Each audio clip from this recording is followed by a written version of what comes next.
മോനൂസെ ഹാപ്പിയാണപ്പോൾ? ആ, ഇനിയിപ്പോൾ എന്താ നമുക്ക് ബാക്കിയുള്ളത്?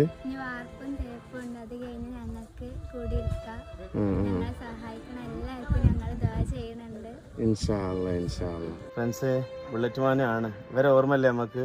മോനൂസിനെയൊക്കെ ഓർമ്മല്ലേ? ഉണ്ണിയപ്പം വിട്ടിട്ട് വീടൊക്കെ വേണമെന്നൊക്കെ പറഞ്ഞിട്ട് ഉമ്മച്ചിക്ക് സുഖമല്ല എന്നൊക്കെ പറഞ്ഞിട്ട്. അപ്പോൾ അതാ അവരെ ബാക്കിൽ നിങ്ങൾക്ക് കാണാൻ പറ്റുന്നുണ്ടാവും വീടിൻ്റെ പണി. നമ്മൾ തറക്കല്ലിടുന്നതൊക്കെ കാണിച്ചിരുന്നു. ഏകദേശം എന്താ പറയുക, മെയിൻ വാർപ്പായിട്ടുണ്ട്. അപ്പോൾ ലിൻഡലിൻ്റെ പണി കഴിഞ്ഞ് മെയിൻ വാർപ്പൊക്കെ ആകുമ്പോൾ ചെറിയൊരു നമുക്ക് എന്താ പറയുക, പൂർത്തീകരിക്കാൻ പറ്റാത്ത ചെറിയൊരു അവസ്ഥ ഉണ്ട്. അപ്പോൾ പ്രേക്ഷകരായിട്ടുള്ള ആളുകളെല്ലാവരും ഒന്നും കൂടി ചെറിയൊരു സഹായമൊക്കെ എല്ലാവരും ചെയ്യുകയാണ്. ഇനിയിപ്പോൾ സിമെൻറ്റോ കമ്പിയൊക്കെ ആയിട്ട് സ്പോൺസർ ചെയ്യാൻ പറ്റുകയാണെങ്കിൽ അങ്ങനെ തരികയാണെങ്കിലും, ഇനി അതിലെ ക്യാഷായിട്ട് അയക്കുകയാണെങ്കിലും ആ വാർപ്പിൻ്റെ പണി അത് കഴിഞ്ഞിട്ട് തേപ്പും പിന്നെ ടൈൽ ഒരാളൊക്കെ ഏറ്റിട്ടുണ്ട്. ബാക്കി ചെറിയ സാധനങ്ങളൊക്കെ കുറച്ച് ആളുകൾ ഏറ്റിട്ടുണ്ട്.